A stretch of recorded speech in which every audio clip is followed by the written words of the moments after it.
We're obviously up against a major election here in the United States of America, both the presidential election on November 5th, but also a series of elections down ballot that will determine the future of the House, the Senate, and the composition of state legislatures across the country. So in that moment, it's tempting to only focus on the electoral dynamics in our own country. But I've actually often found that we can somehow gain greater insight and clarity about what's going on in the United States if, on occasion, we look at Western Europe and other countries that face similar, not the same, but similar challenges, similar demographic changes, similar types of political realignments as are happening in this country, to be able to then come back and understand our own political dynamic with even greater clarity. Sometimes you see what's happening in the United States more clearly if you're looking at it from the outside in. Those of us who are here on the inside may lack that opportunity.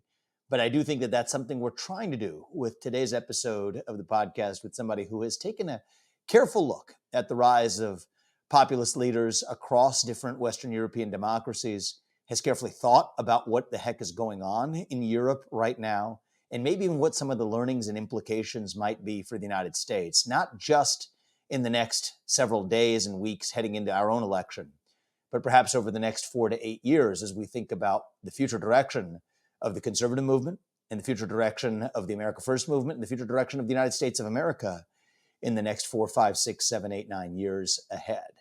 So for that discussion, I've invited Christopher Caldwell here. He is an editor at the Claremont Review of Books, and he is the author of the book, Age of Entitlement. Fascinating title. Chris, welcome to the podcast, and I'm looking forward to a detailed discussion with you. Well, thank you very much. I'm delighted to be here.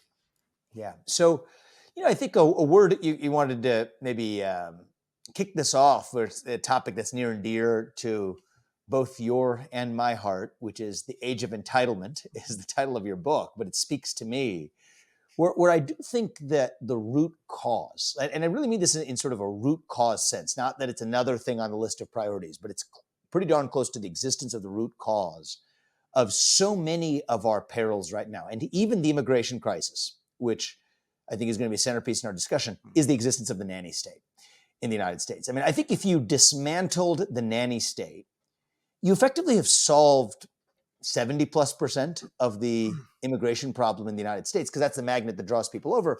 Yet what I've seen in our own conservative movement over the last 10, 20 years is that we've become reluctant to take aim at the entitlement state, but have become more vehement in our responses to the symptoms of the entitlement state, including the immigration crisis, but with a greater unwillingness to go to the root cause. So that's my own diagnosis, and if I may even say self-critique of the conservative movement. But I'll use that to maybe open up and give you a chance to not only talk about your book, but to be able to get into some of the topics we had teed up for today.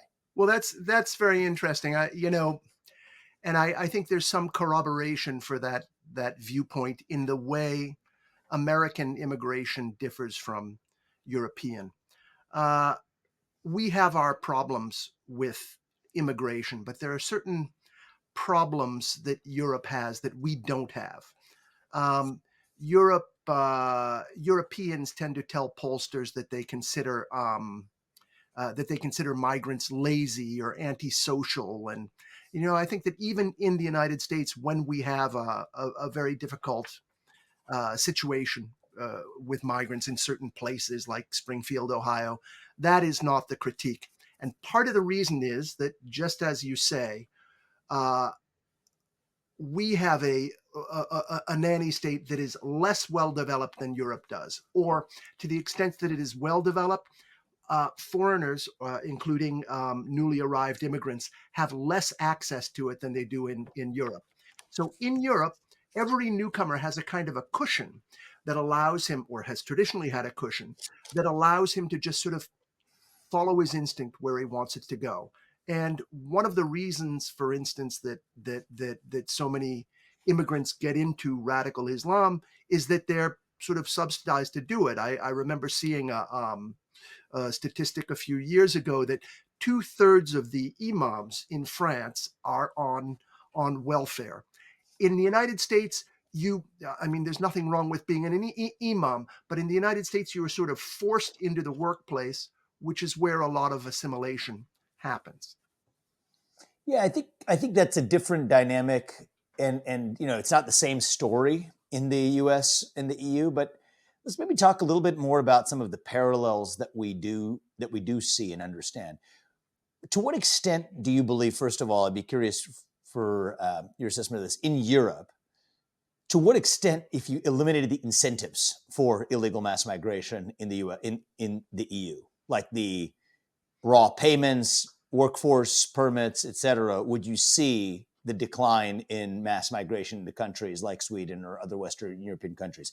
I feel strongly about that in the US, but what's your assessment of the state of affairs in the EU? I think you would see it only if you banned work for these people, because the labor shortage now in Europe has progressed to such an extent.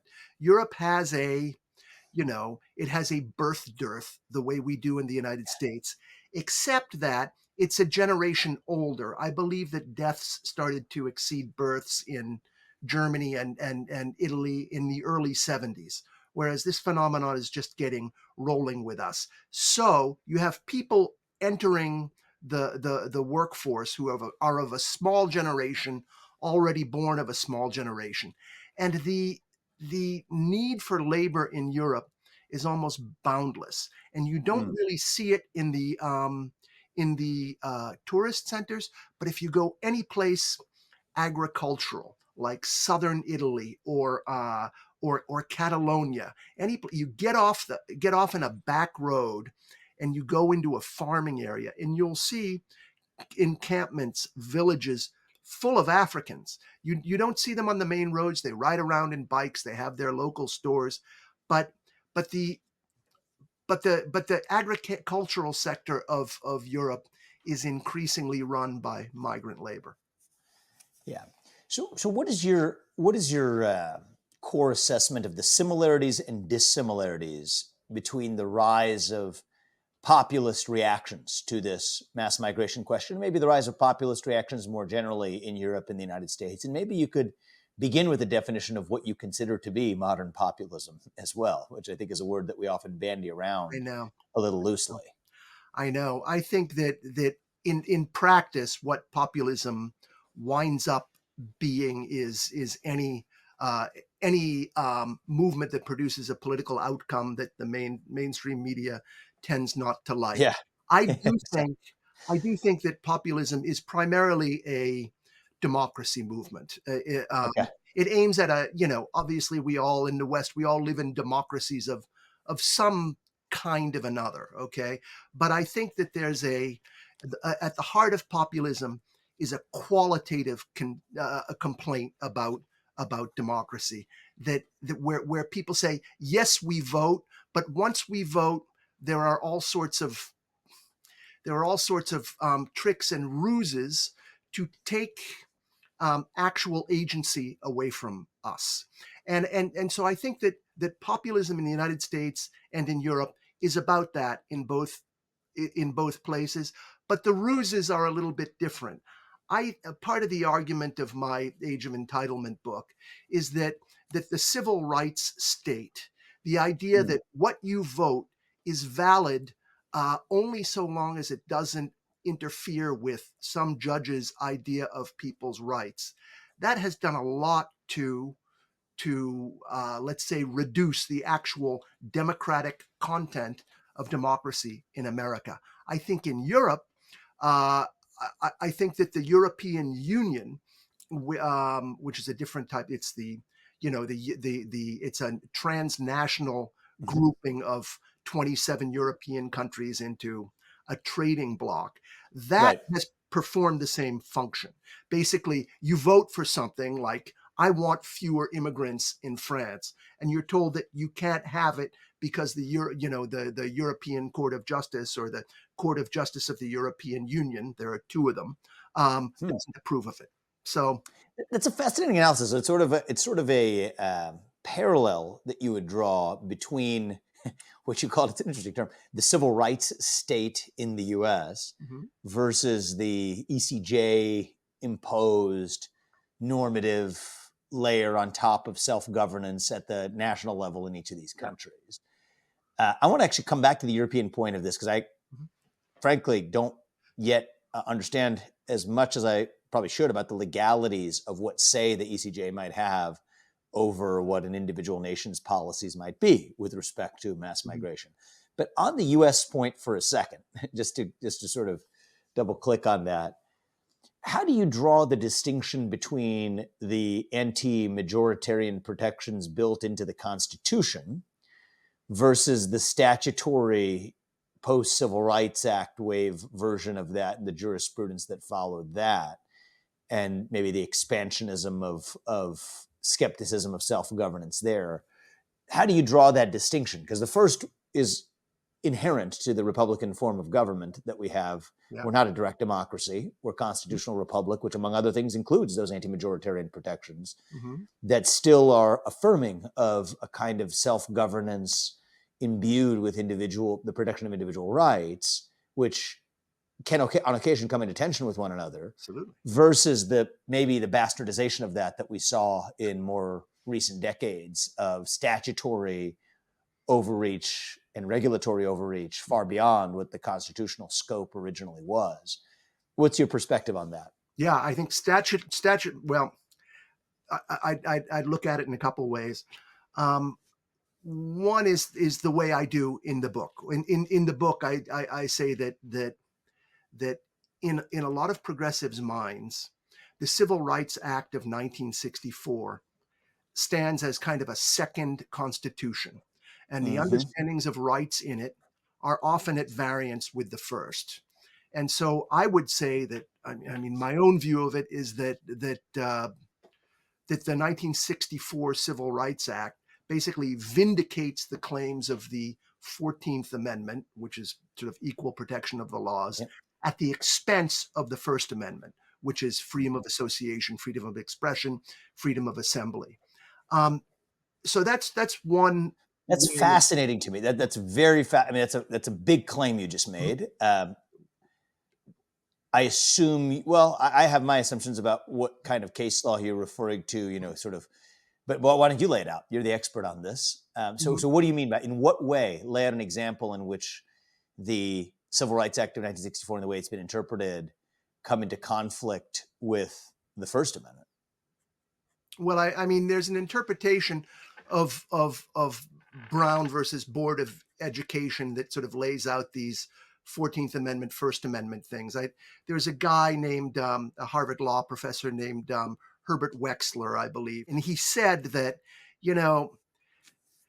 it's not really a very strong freedom of association claim to claim that people have the right to go to any school they want because other people have the right not to, they're on one side are people who want an association, on the other side are people who don't want it. And so you wind up making that choice, making what at the time was considered a First Amendment choice for people, because at the time, freedom of association was considered that was implied in the First Amendment. One of the things my book does is extrapolate forward from the 64 Civil Rights Act through the broadening of the stuff that it covered. Now, sex was in the Civil Rights Act, but the way people began to enforce equality for women was, I think, that something that nobody had envisioned in 1964. And so you get an issue where you say a woman has the right, you have very few female executives in this corporation. A woman has a right to be there. It constitutes a hostile environment, something that came up in the 80s or 90s, for this man to hang a girly picture in his office because he's an executive. And so you have a woman's right to work in that corporation, compromising the man's right to express himself in the corporation, which, of course, you've written whole books about. So I don't want to, bore your readers by telling them stuff they've probably heard here before. One of the things I've discovered about books, you've been in the book writing business too, is that very few people relative to the general population actually buy books. And even the percentage of people who buy a book who actually read the whole thing is smaller still. Yeah. So I don't think you'd be, I appreciate the fact that you read Woke Inc., which is my first book. And my most recent one is actually Truths, which just came out a couple weeks ago. which actually on the chapter on race in Truths actually hits on some of these very themes relating to the jurisprudence in the regulatory state's overreach in its interpretation of even what the Civil Rights Acts have said. Some of the more compelling cases that I've detailed in my books is, and Truths just came out, so I wouldn't be doing my job if I didn't remind everybody to go get a copy of Truths, which I appreciate. But engaging with some of the tougher and more controversial subject matter in this book, it's directly relevant to what you just talked about, which is that the jurisprudence here wasn't just about men hanging up pictures in their offices that made women feel uncomfortable, because some of those you may find First Amendment pushback to say that's not the true expression of an opinion. But some other more interesting cases actually do involve the true expression of an opinion on the question of potential racial microaggression or hostile work environment on the question of race. There's one instance of a woman, she was a grandmother. She would wear a red sweater to work on Fridays in celebration of veterans. And she was, I believe, a mother of a veteran, a mother of a young man who had served the country. And there were other people in the office who started doing the same thing. And there was a minority employee who said that he found that to be a microaggression, created a hostile work environment, which then caused the employer to tell her that she couldn't do that anymore. At which point she stopped wearing the red sweater and they started to stop doing the whole group thing at the office, but she still brought the red sweater on Fridays and at least hung it on the back of her chair.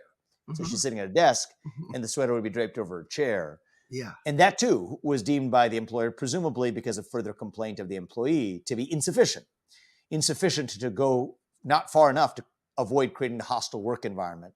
At which point the employer had to tell her that she too could not only on Fridays create a club that involved an employee affinity group that wore red sweaters in celebration of veterans, but could not even bring that red sweater to work on Fridays to hang it on the back of her chair, which does seem to be a patent First Amendment violation derived from the so-called affirmation of the 14th Amendment in the back of jurisprudence that I think far expanded even the scope of what the Civil Rights Act ever imagined accomplishing. And so, I think that there's certain different questions there of the leap from the 14th Amendment to what was codified in the Civil Rights Act, but then what the regulatory state through the EEOC and the Equal Employment Opportunity Commission and the 3-letter and 4-letter agencies have then created that was not even envisaged at the time the act was passed, I think has created a state of affairs that creates some more of those tensions that you may have laid out. And these are uncomfortable topics. I mean, these are third rail topics you're not supposed to talk about I know, in modern American politics. I know, but conservatives have a great deal of actual difficulty talking about them because the old style Reagan conservatism is about a lot of it is about business freedom. So you say, look, a guy owns a company. He can set a dress code. This woman doesn't have the right to wear anything she wants. But you wind up with a sort of a differential application of that law. If one of the employees came in with a rainbow sweater and said that it was for Pride Day, I think he would feel he was on much shakier ground telling that employee not to wear it. So you wind up... In fact, he'd see the same legal liability there if a Christian employee said that this makes me uncomfortable and is a microaggression to me and discrimination on the basis of religion and creating a hostile religious work environment. There's no way that person would be told not to bring a rainbow sweatshirt and hang it on their chair, or even not to create an affinity group at the workplace in today's environment. Right. So, but the woman who wore a red sweater in celebration of veterans, if that made somebody of a different minority status feel uncomfortable, the employer perceived that to actually be what created the litigation risk in that scenario, which is interesting. Yeah. Now, I will say that the business friendliness prong, I think, is badly misunderstands what business friendliness actually is, because it's the legal conditions that the business is actually responding to, right? So if the EEOC has created the environment for a legal claim against that business, that isn't really the business making that decision. That's the government using the appearance of the invisible hand of the market to really accomplish what really was a goal of the invisible fist of the government, not only the government, but the regulatory state itself. And I do think it is a shame when conservatives maybe shy away from these issues in a way that don't really have the spine to stand up to the root cause of what's actually going on here, which goes back to that nanny state. It's a form of the nanny state, to the entitlement state here, the regulatory state, that gives us otherwise puzzling outcomes of a business engaging in speech discrimination, which wasn't actually the business doing it. It was the business responding to the legal conditions. But it's That, complex because it's not yeah, about regulation, deregulation. It's right. about two different, it's about unequal treatment of two kinds of behavior in the workplace, according to terms that are kind of opaque, are very legalistic and opaque to the average citizen. So it leaves the average citizen feeling a lot of fear, because what he's allowed to do has to be explained to him by a Mhm. specialist, you know? The only area where I might have a shade of disagreement with you, and I am accused probably to a fault, accurately maybe, of seeing the regulatory state as the prism, as the Yeah, original sin of nearly every major problem in America. yeah, yeah. But I continue to believe that it is. That is a core thesis of this book as well. It's more Truths right than is, wrong, let's say that. yeah, it's more well, but I'll even push even in this particular instance of why I would put it at the feet of the regulatory state. Is a lot of this comes from the EEOC's interpretation. So the EEOC is the regulatory body, the Equal Employment Opportunity Commission. That is part of the regulatory state, the administrative state, the fourth branch, the 3 and 4 letter agencies that whose employees were never elected to their positions, yet according to historical interpretations of the law, at least cannot even be removed from their positions by the people who were elected to their positions, right? That unelected fourth branch class of bureaucrats. Yeah. Yes, there is some instance in which you could say there are judges that have also come down on interpretations of the Civil Rights Act itself that have found liability for employers in such circumstances. And so the employers are responding to those legal conditions. But actually, that's generally against the backdrop of the EEOC's Right. interpretation of the Civil Exactly. Rights Act. And then you combine that with Chevron deference, right, which has historically, until this year, really been the law of the land, to say that courts have to defer to an agency's opinion of the law. Exactly. That ends up so it kind of is the administrative state and the root cause at its core, where you have the administrative state that's empowered with Congress passes this statute, which we could debate the merits of that statute. I think that's the thing you're But not it's a supposed to do in law. modern American Yeah. politics. Yeah. You're not supposed to debate certain laws that were passed in the 1960s, but for the sake of discussion, let's just say that's a law that was passed through the front door. The law then created the ability to fashion this EEOC, unelected bureaucrats that then are making quasi-judicial judgments about what the law actually says, which is far more expansive than ever existed or was imagined even at the time the law was passed. In fact, the law probably would not have been passed if you had said at the time the Civil Rights Act was passed that this would mean that somebody couldn't wear a red sweater to work in celebration of veterans.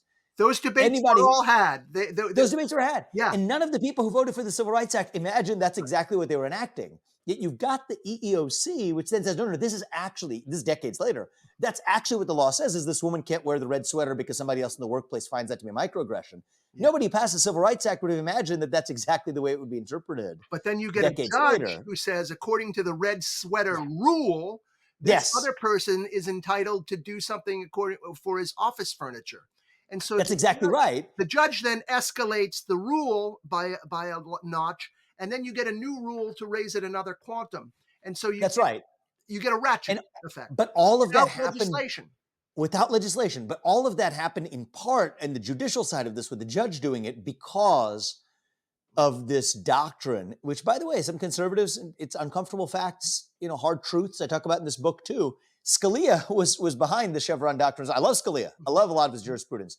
But it was probably one of the gravest mistakes that we made was this case Chevron, which held that judges had to at least adopt the posture of deference. They had to defer to the agency's interpretation. So that created an interpretation of law where the judicial branch actually was subservient to the EEOC in its interpretation of the Civil Rights Act, when nobody could either remove the EEOC or vote them out. So that created this permanence to this version of the post-Civil Rights Act nanny state, which isn't even in the Civil Rights Act, but is in the EEOC's interpretation of it.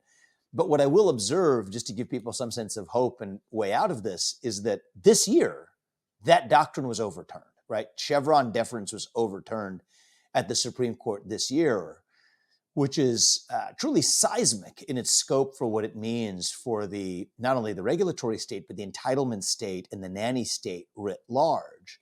And so I do think that there's an opportunity to revisit a lot of these previously accepted legal outcomes that aren't necessarily really as codified as you'd think if those federal courts, especially if you bring these cases through the Fifth Circuit or somewhere else, no longer have to defer to 3- and 4-letter agencies like the EEOC. And I think it's a unique moment. It's one of the reasons I wrote my own most recent book. And, I think it dovetails. When did you write yours? This was in 2020. 2020. Yes. So your book, Age of Entitlement, was in 2020. Yeah. The legal landscape between 2022 and 2024 has shifted so dramatically.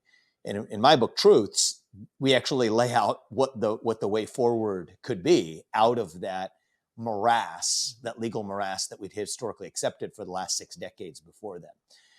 Anyway, that was a rabbit hole worth going down because it's really interesting. Yeah. But to zoom back out, to say that, okay, you draw a parallel between what's going on in the United States, between what you would call the post-Civil Rights Act entitlement state, nanny state here, and what the ECJ has to say about self-governance in Europe and what populism represents as a reaction to both, which is really interesting. What is an example of where the ECJ has the legal authority to tell one of those European countries that you can't actually pass a statute relating to, mass migration limitations in your own country, be it France or pick another one? We can, well, the ECJ does, we can actually clarify the distinction between these two courts. The ECJ antedates the European Union. It's not limited to EU countries. It's kind of a human rights court that sets standards for the developed world. The Court of Justice of the European Union tells the countries what the laws of the European Union are. I can give you. There was a very interesting case just this week. The Court of Justice of the European Union established a right to have a right against dead naming or whatever, a right to have your acquired gender recognized in other European countries. There was a case involving, and I don't know which direction this person was going. I think it was from female to male. She became a male, a trans man in the UK, which then fell out of the European Union with Brexit. She was a Romanian-born woman. She returned to her home country and found that they did not recognize her her sex change. And I may be getting the sex backwards here. I beg your pardon for that.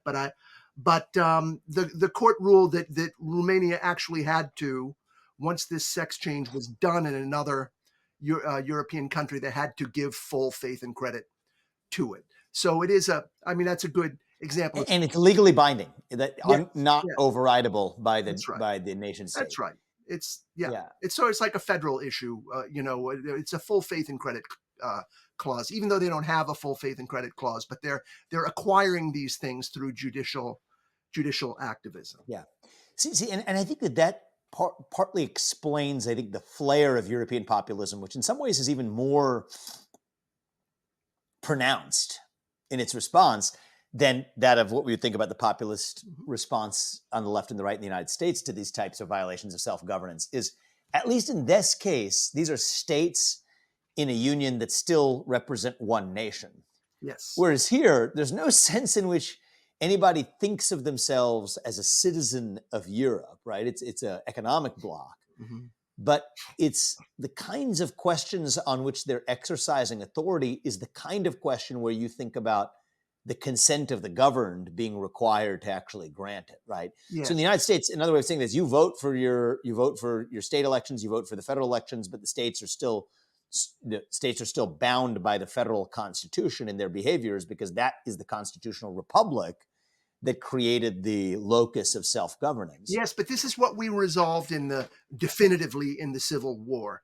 And I think the trick that the designers of the European Union are trying to pull off is to present there is no European public, but to present European publics with a collection of rights that resemble those of the newly independent United States in the late 18th century, but with the assumption that those states' rights are inevitably going to disappear into a federalized, centralized authority, and they're just running the machine to claim those rights along the way, and assuming that the people in these countries are not going to notice. And for a very long time, they didn't notice, but now they do. But there's another thing that happened is that before our Civil War, I think our states were arguably growing together, and slavery was an obstacle to their growing together. I am not sure the European states are growing together in that way. Mm. So, what do you think that portends for the future of the EU as an alliance, if you're to call it that? Well, there's a struggle going on among the people who designed it to to try and kind of like build sort of golden manacles for this thing. One of them was the currency, the euro. If you have a common currency, it's really harder to break up. And if you look at the discussion that came about during the euro crisis, which was a couple of years after the finance crisis, when it became obvious that Greece and Germany could not have the same interest rate without breaking the currency apart. When that happened, people said, well, it was probably a bad idea that we designed the euro, but it's too late to change it now. And there's an attempt to do the same thing with debt now. There was the great priority for Brussels is to create mutualized debt obligations that, for one, are going to make it hard to disentangle the countries financially, but for another, are a tremendous stick to be waved over the head of governments. So during COVID, Brussels created a $1 trillion COVID recovery plan. And basically it put all these countries on the hook for proportionate to their population, and then paid them the money out to do not whatever plan they chose, but a plan involving green energy. Any country could do whatever it wanted in order to build green energy. But having control over this, Brussels said, well, look, Poland, we will give you your $60 billion, which is your share of this, but only if you change your way of making court decisions and things. So it basically created a bias towards the European centralizing forces. You see, it kind of worked the way our block granted federal funds to states used to work before that, they were, when the federal government was really irresponsible. But anyway, there's a grip on the individual countries that Brussels has through money. Mm-hmm. So you think they're using sort of the fiscal weakness of certain of the countries, if not all of the non-German countries, Yeah, well, to Germany's looking pretty weak too fiscally now. yeah, I mean, okay, yeah, and to sort of effectuate a social agenda that otherwise would not have been accepted. yes, But to your last point, which is exactly you anticipated what I was going to say, which is with Germany itself now being, I think not exactly in the brightest spot, that means there is no fiscal backbone, right? So the mother nanny that was providing and feeding mother's milk to the children, but required it to adopt the social dictas, is itself an emperor without any clothes anymore, other than printing money, which they've already done that version of it too. So they've run out of the tricks in the book for the fiscal, and then as a substitute for fiscal, monetary mana from on high. That was the compliance mechanism in the carrot that they use to get the social compliance. If they no longer have that, right? If the economic lever no longer exists, what then? There's a balanced budget amendment in Germany that Germany is trying to stick close to. Okay. A lot of countries in the European Union are in big fiscal trouble now. I think that Germany is 2 or 3%, has a deficit of 2 or 3%. France is at 5. Italy, which despite cliches has been a pretty well-run country, is now at 7. And so you credit that to Maloney. Yeah. I don't know. I'm not sure who I'd attribute it to. Okay. But Yeah, I mean, sometimes these things are complex and they involve Yeah, um, long-term issues. But fair. yeah, Europe, a lot of these countries are about to be disciplined by, by Brussels for overshooting their deficit targets. You get put into a disciplinary procedure if you're above 3% deficit. So, but they're having a very hard time doing it because energy prices are so high, and so I think the reality is that when you lose that economic lever, you lose your ability to implement and backdoor a lot of the social policies anyway, right? So even if the people of each of these nation states are saying, okay, in return for my ceding of self-governance and sovereignty, at least I get this sort of financial blanket of security. right. If that financial blanket starts to wear thin or even proves to be illusory, then you start asking the question of, well, why the hell am I giving up my ability to self-govern if it's at least not even for the economic arrangement that we had? That's right. It sort of is a sugar daddy type relationship. It's That's sort of right. doesn't And come a lot of things you it thought you doesn't were come with the self sugar. Why do you need the daddy? You know? yes, yes. A lot of the things you thought you were self-governing for, you wind up doing in the privacy of your own home now. Yeah, You sort of say, well, I can't go out and I don't know, sort of do what I used to do, but I can join a group on the internet or something. I don't. That, yeah. Or I can't express myself, yeah, whatever, freely. I'm going to do it yeah. in the privacy of my own home and digital channels, or use a VPN or whatever it is, and it But starts to when look. but when people say you have to leave your home because you can't afford it anymore, you get angry. Yeah, right. And I think that's really, I think, the interesting point. I think relating to Western Europe, I'd love to probe on, but even lessons for the United States is, it's one thing if you had the woke stuff in the United States that sort of annoying, more than annoying, even reflects, I think, a cultural denigration of our heritage and who we are as a country. You see vestiges of that emerging in Europe, but against the conditions of economic plenty, right? In some ways, it was even a product of a Federal Reserve, and you could talk about the ECB playing a similar role in artificially creating money that didn't actually reflect underlying value. And you have the ability to engage in this sort of cultural indulgence that then the government's actually able to sort of codify through legal or quasi-legal means. It's another then when the tide recedes to say, okay, that stuff is here to stay, but I also can't afford my house anymore, Yeah. and that my wages have stayed flat, but prices have gone up. And nobody seems to give a damn, but they care about everything else relating to the way we're supposed to have moral obligations to take care of migrants or those who are disempowered. When Mhm. somebody tells me that I'm on the top of some sort of intersectional totem pole, Right. and that was annoying while I was doing pretty well, but it's downright insulting when I'm actually not doing so well right now. And so in some ways, the buildup of a lot of the woke, intersectional ideology in economically tolerable times becomes utterly intolerable with a vengeance at a moment where you So actually feel real economic pain. And that, I think, is a formula for catalytic change. But I'd ask you for your perspective, both on the other side of the pond as well as ours, for what's really going on there. that is my perspective. I mean, you talk about yes. I mean, we are going to reopen a lot of questions that we thought were closed.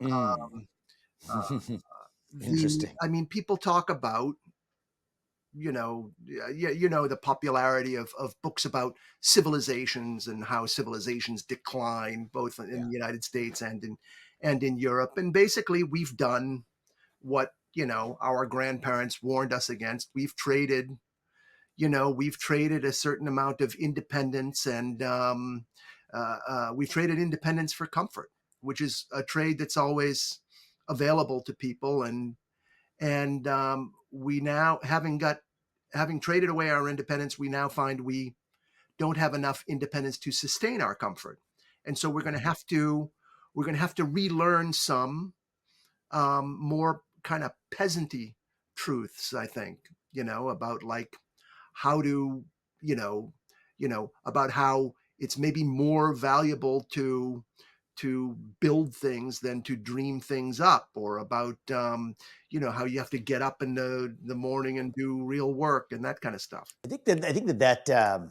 framing is interesting, right? We've traded our independence for comfort. Now, I think if you play this out, if you no longer have the comfort, then you're not going to trade off your independence, like not even a little bit, which creates, I think that's the backdrop of social unrest, because it gets to the second part, which you said we're about to reopen a lot of questions that you thought were closed. Yes. But if the question was closed, that at least creates a status quo of stability, maybe a stable equilibrium that you don't love, but everybody, at least prefers stability to not. But if your point is that I'm no longer getting the comfort that was the backbone of that trade-off, I'm going to go back and relitigate some of those questions that we thought was water under the bridge, which is really a formula for that's right. Turmoil, social turmoil, outright. Where are you seeing that in Europe? Where do you see evidence of that in Europe?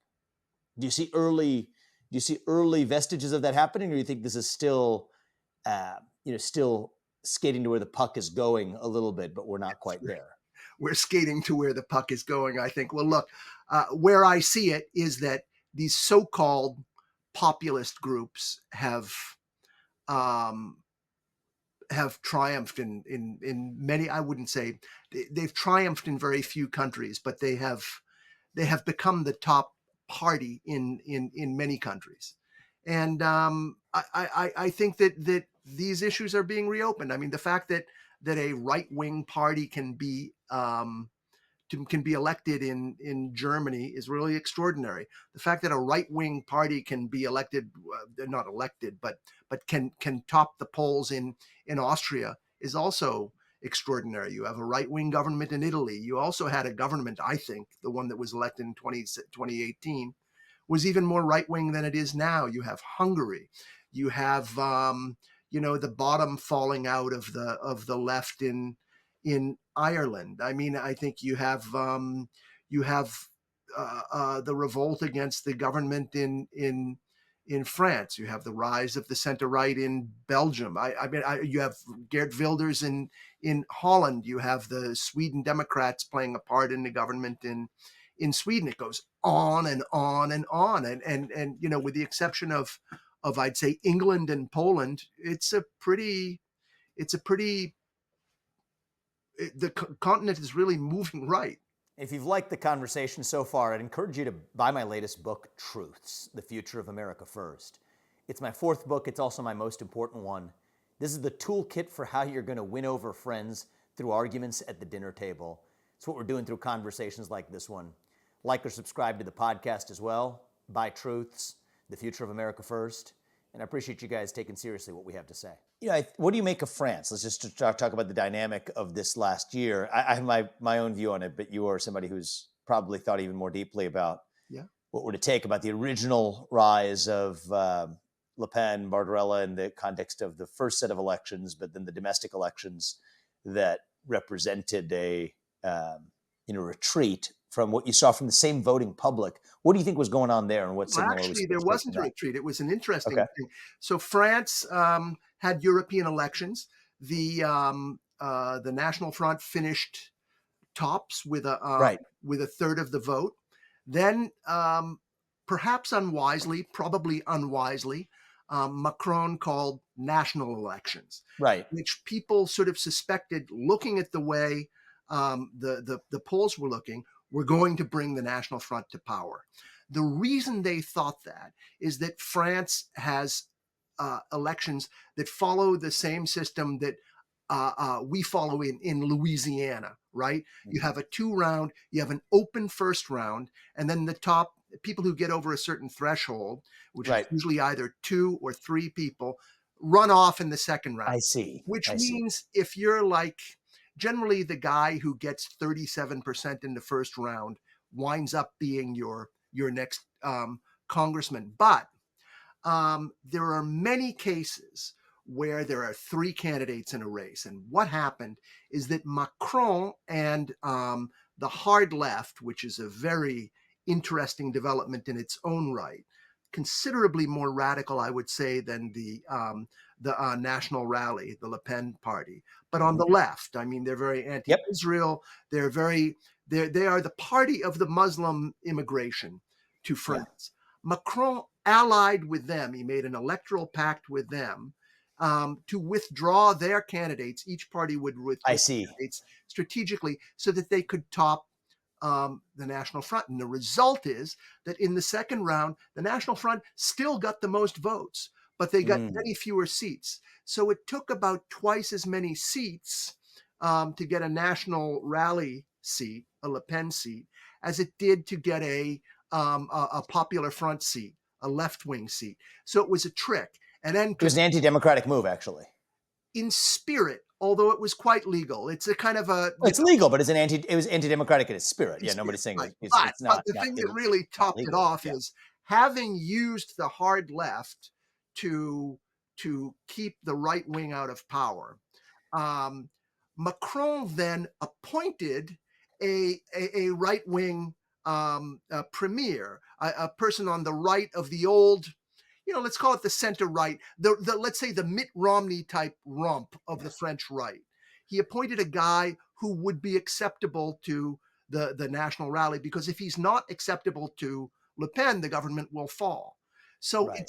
it's moving every which way, and he has the Macron has gained the reputation of someone who will say almost anything, Right. And he's able to walk that tightrope, but it doesn't really reflect a change in the underlying dynamics. No, I mean it's a presidential system. It's like here, once you're elected, you're in for 5 years, Right. barring an extraordinary impeachment type event. Right. So you see a lot of this still percolating beneath the surface, right? The reopening the questions that we thought were closed, Yes. the trade-off between independence and comfort being a treaty and a bargain that no longer holds. There's a new equilibrium, Yes. a disequilibrium at least coming in Europe. But people are going to have to relearn to be peasants, basically. Yeah. Oh, interesting. What do you mean by that? I mean that, during this period of bartering away independence for comfort, people were encouraged to, like listen to these new schemes. It's like, oh, here's green energy. It's like it's gonna seem like your energy is costing more, but it's not really gonna cost more because if you blah blah blah. And people were like looking and trying to figure out what's going which way. And eventually, I think that they've sort of developed the sense that they've been had. And Mm. so voters are developing the psychology that peasants had in like 19th century novels by Balzac. Someone walks up to your door and says, look, I'll offer you $10 million for your farm. It's like, nope, Mm-hmm. nope, I'm not going to listen to you. For me to get Mm-hmm. engaged in a sort of like conversation with you, even if you're being nice to me, even if what you are offering me seems good to me, I'm not going to do it. I'm just going to Mm-hmm. say no. And that's what and so I think that it's an interesting thing in this country. You look at these two huge debates we've had in which in each of them, one side seems to have drubbed the other, and yet they had Right. no effect on the polls or anything. There's nothing. It's like people have stopped listening, and that's a sign of something, I think. What do you think it is a sign of? Well, I think it's a sign of peasantization, Mm-hmm. of like people have been kind of like led down the garden path too many times, and they're just not going to, they're going to vote as they see fit. They're not going to listen to a plan or a project of any kind, because it's either not going to happen or it's going to happen for someone else's benefit. I think that this bargain in the United States is one where, I mean, this is deep stuff. I think for the future of even the conservative movement and what direction we take, are we actually willing to say to the voter, you've been screwed by the nanny state arrangement, and then that involves taking some of the cocaine away. To use that as an analogy or whatever, right? You take the coke away from the coke addict, but that actually gives you your autonomy back. And that part of that's really part of the dignity of the individual that we've traded off. And people feel that sense of the loss of dignity. But we have a conservative movement, and I'm not talking about just, the old right or whatever. I'm talking about even in some ways, one of the reluctances of the so-called new right is actually to take real serious aim at a lot of those nanny state entitlements that were part of the barter transaction that you described, the deal with the devil. Yeah. That I think that's the real question for the future of the conservative movement is, do we just sort of reconstitute the devil a little bit that made the trade and make sure it's one that actually respects the peasants, as you put it, and with shared values that align with conservative principles? Or do we actually say, no, the arrangement was in some ways a sham arrangement from the start, and we have to undo the whole thing? Yeah. And dismantle the nanny state, even if that comes with some discomfort, some pleading from, like you say, coke addict, you take the coke away, the first reaction is not going to be great, but it's what needs to be done for his own betterment in the long run. Yes, but there's a difference, because when you take the coke away, you assume that the society is still there, the employment market is still there, everything. If you can just keep the guy clean, there is stuff for him out there. But a lot of this nanny state that you describe has involved our unlearning how to do these things ourselves. Like, how do you save for a retirement? You think, like, I didn't know I was going to have to save for a retirement. It's going to, and now I'm almost retired, and what am I going to do? That attitude. You can't ask a person like that to just go out and make that leap of faith. I mean, this was always the problem with the welfare state, certainly with the retirement part of the welfare state, which I think is now the biggest part, is that at the very start, you had a generation that got to collect without paying in. And at the very end, you're going to have a generation that pays in without collecting. And so it's just math. Yeah. So right. So I think that what has to happen is that but just punctuate that point even further. So you have a generation that pays in without collecting, but against the backdrop of being told that they had to cede their sovereignty on issues relating to cultural matters and self-governance. It's terrible. Yeah. It's a double whammy. It's sort of the generation that pays in without collecting is going to be pissed off enough and frustrated enough, but may work in the context of a self-governing republic to say, okay, but at least we self-govern, we're going to solve these problems together. But it's another if you've already ceded your ability to self-govern in the name of the barter transaction to say, okay, well, we're going to shower you with stuff even as we take away your sovereignty. Now it's a double whammy. But I think there's enough self-government left that this can be eventually resolved. And it can be an electoral platform for some presidential candidate. And it's a bad electoral platform now because we have this baby boom generation that is about 38% of the voting public that has not really begun to disappear.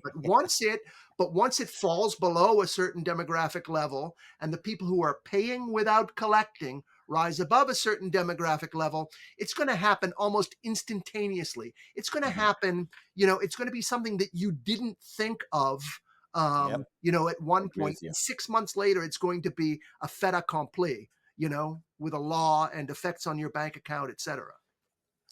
And, the paying without collecting uprising, if you're calling it that, is an uprising that is more than just I got screwed economically. It's that I got screwed in a deeper sense, which is, that's real 1776 stuff right there at that point. Yeah, but if you can get the monkey off your back of paying taxes for this, there is some scope to do something different with those funds. I don't know. Like what? I don't know. Create a new system, give people their money. I mean, if you think it's the actual welfare state that's failed, you can give them the money back. Give them the money back. Now, it's like a company returning dividend back to the shareholders. You give it back to the people. To be fair, though, I mean, that was George W. Bush's idea at the turn of the millennium, and it didn't work out very well. In what sense was that his idea? Well, I mean, his idea was that we had surpluses in the annual budget rather than deficits, as we had basically from the 60s until Clinton. And so we should give the surpluses back. But he got a little too enthusiastic about it. He fought a war. He wanted to Well, I think that's actually what got in the way of it in a certain sense. It's but we it's wound up, really interesting. on the way to a $34 trillion, you know, debt. We spent the surpluses on the wars, really. I mean, Iraq and Afghanistan were themselves 7 trillion apiece. That's more than the excess of the surplus, Yeah. 7 trillion in total at least. And that's 35 trillion of our national debt. I do think the George Bush part, I think it's more complicated because he also got into this compassionate conservatism stuff. And, Yes. I do think one of the interesting moves of the neoconservative movement was in some ways the codified acceptance of the existence of the nanny state, but just in some sort of attenuated form versus kind of a paleoconservative or a pre-neoconservative vision that was just hostile to the whole project. And, it's interesting because I think in the America First right, you have a lot of hostility to the so-called neocons as it relates to foreign policy. But in some ways, it has borrowed and even ossified in certain strains of the America First right. And I'm of the view that there's two strains of the America First right ahead. There's the more national libertarian direction, and then there's the national protectionist direction. The national protectionist direction has more leaders certainly articulating that position. I believe the national libertarian version of it is actually going to be more lasting and successful and better for the country. That is a core. The title of this book is "Truths: The Future of America First." Mm-hmm. As it relates to the future of America first, that's the fork in the road that I see. But anyway, the irony, to bring it back, is I think as they rail against the neocons on foreign policy, they've actually accepted the neoconservative premise, which is kind of fatalistic about the existence of that nanny state, rather than taking up the project. It sort of is a question that we thought was closed. Mm-hmm. And I think we may see a moment in the conservative movement ahead to reopen some of those questions that we thought were closed. That water's not under the bridge. The bridge is falling. Yeah, And yeah. so we're all in the water. The water's not under the bridge. I find, And yeah. I think that's coming. I I think find it's coming, but I it interesting. think it's going to challenge the protectionist version of the America First movement that sort of takes the nanny state as given, but just tries to recompose it to advance more conservatively palatable ends. I think it's going to really put some real pressure on the protectionist, But pro-regulatory vision of it. I think that if you make this distinction between what's basically a domestic neoconservatism and a foreign neoconservatism, you have to remember when they arose. I mean, the domestic neoconservatism that sort of arose in Washington and New York in the 60s and 70s was aimed at making the welfare state more. It didn't want the government to be mismanaged. It was people were really getting sloppy. I mean, and it was becoming a very poorly run state. And it said, you have to have orderly cities, you have to fight crime and all that stuff. But that was in the middle of, that was in the heyday of the welfare state we're talking about, where you had the country was shared by the generation of the people who designed it, the greatest generation, and their children whom it was designed for, the baby boomers. The state was invincible. That was really most you could do. Then you got the neocons who were associated with foreign adventurism. Mm-hmm. And that just failed, and it's become very unpopular. So, but now other things are possible. I think that the domestic neocons did a good thing. They did as much as they could do at the time to keep the country from sort of really, breaking down into a poorly organized, poorly run state. Yeah, I mean, their point is that, we're happy, we'll pay the taxes so long as government functions, right, and does a good job of at least we're going to accept some element of this post-LBJ Great Society. Okay, it's here to stay. The social winds went in that direction, but let's at least be smart about it. Was the domestic neoconservative vision, and I think, and the foreign policy version of it went on, foreign adventurism, which it's unclear and worth reflecting at some point. I haven't quite gotten to the bottom of what might be the causal link of both of those strands arising at the same time. It seems like those are two very different projects, I don't think but they arose in the same form. I don't think they arose at the same time. I think they came in sequence. I think that the domestic neoconservatism was a matter of fixing the excesses of the Great Society. I think it was a pushback against some of the real utopian stuff that was done in the wake of the Civil Rights Act. And it versus an alternative approach which just said shut it down, which is sort of what I interested in reviving. That's a very interesting thing. And that's that's the interesting thing. I think it's one of the things that made the 1970s probably the most conservative decade of the last century, is that that is really kind of where we were headed. And I think that a bunch of people entered the Reagan coalition who really were not as hostile to this welfare state as Reagan Nixon appeared was to be. mixed on it. Nixon was mixed, I Nixon was think. very mixed. I Yeah, mean, yeah. Nixon's instincts, I believe, were more Reaganite than we think, but his politics was very accommodating of the welfare state. Pragmatic, Yes, and it just negotiating has to do with the concessions. Yeah. demographic hand he was dealt. You know, Hmm. the state, the welfare state was fully funded, and it was non-problematic in terms Yeah. of actually people choosing not to have children and that kind of thing. And so it was Nixon did the thing that made sense for him, even if he was probably temperamentally as uneasy with the welfare state as Reagan was, or maybe more. Yeah. Yeah. Yeah. I mean, it didn't really translate as much into his policy agenda.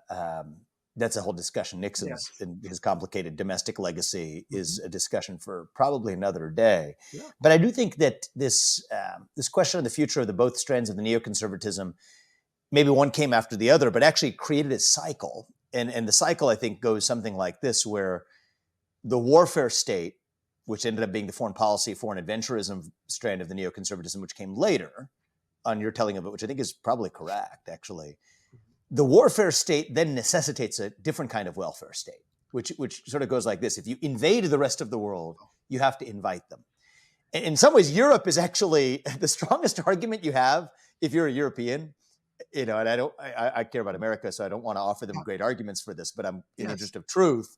I'm going to give you sort of someone in Europe, if they want to make the best argument for America bearing a disproportionate share of like NATO budgets or something like this, which I'm Yes. against, but if they wanted to make the argument for Yes. it, they would say, your foreign adventurism in the Middle East is what's creating our mass migration crisis into Europe. So you better darn well pay your fair share and then some, Yes. because you guys caused this problem for us. And in some ways, our southern border crisis is part of this too. And so it becomes this vicious cycle. The more you invade the rest of the world, the more you have to invite them. The welfare state is downstream of the warfare state. And then you have a welfare state at home, which actually draws even more of that as a magnet. And that relates actually to the immigration crisis. And most people don't think about this linkage between this welfare state, nanny state issues and the immigration crisis, when in fact they're sort of deeply linked. Yes. And it just sort of leads back to, I think, the unambiguous right answer for the future of the conservative movement is to take up with the late 1980s, 1990s version of the neoconservatives, which are like sort of containing the containment of the LBJ Great Society project, Yes. to then take the other approach now, even if belatedly, to say the right answer is shut it down, restore actual self-governance in the true sense. The bargain was a deal with the devil to start with. And right now you're about to have a generation that paid in that isn't going to get paid out. Let's get ahead of the social upheaval that comes in front of that and just give the money back to the people. Self-governance, not just economically, but even on some of the areas where their sovereignty has been ceded. That's where I see the future. We are tied into economic as well as political relationships with the rest of the world. So it will probably be difficult to turn inward. Well, thank you, my man. It was a great conversation. I'm excited to continue this. Okay, I like that. I think there's this is I enjoyed this. I enjoyed this quite a bit. Likewise, Vivek. It's Learned a nice lot talking too. to you. Great. So good talking to you. Take care.